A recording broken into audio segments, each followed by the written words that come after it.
भैया नमस्ते. नमस्ते. तुम्ही मुरुडला आलेलो आहोत. हो राज्य व्यसनमुक्ती परिषद हो जैन मंदिराच्या समोर समोर. चांडक हॉस्पिटलच्या बाजूला. तुम्ही प्रॉपर कुठले? मी प्रॉपर लातूर. लातूर. तुमचं नाव काय? राहुल रमेश शिंदे. राहुल रमेश शिंदे. तुम्ही याच्या आजवर इथं आलता का? आलो होतो बारक्या भावाला. बारक्या भावाला घेऊन आला होता तुम्ही इथं पहिल्यांदा. कशासाठी आणलं होतं? ते व्यसन सोडण्यासाठी. व्यसन सोडण्यासाठी. दारू सोडण्यासाठी. हां. किती महिने झालं सोडून? 3 महिने झाले. 3 महिने सोडून झालं. हो. आता दारू घ्यायलीत का त्याने? आता नाही, रिझल्ट आला म्हणून तर परत आलो. रिझल्ट तुम्हाला आला? हो. तुमच्या भावानं दारू सोडली. हो. परत तुम्ही इथं कशासाठी आला होता? ते आमचे भाऊजी इथं त्यांना घेऊन आलो.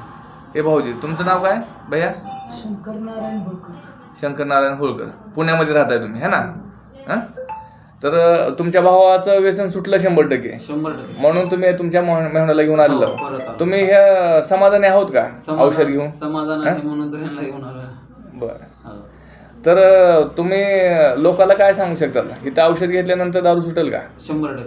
100% सुटेल. 100%. हां? कारण मला रिझल्ट आलाय म्हणून मी परत दुसऱ्या माणसाला घेऊन आलो. तुमचे भाऊ मला- किती दिवस पेत होते बरं? कवा कसं पेत होते? त्यांची पेण्याची क्षमताच नव्हती. क्षमताच सकाळी नव्हती. आपण चहा पितो त्यांना दारू पितो. दारू पेत होते. हो. बरं. आता कसलंच नाही. आता कसलंच नाही. Result त्यांचं वजन पण वाढलं म्हणलं तुम्ही. वजन 10 किलो वाढलं. मस्त. आता तुम्ही समाधानी आहोत ह्या समाधान. गोष्टीला. धन्यवाद.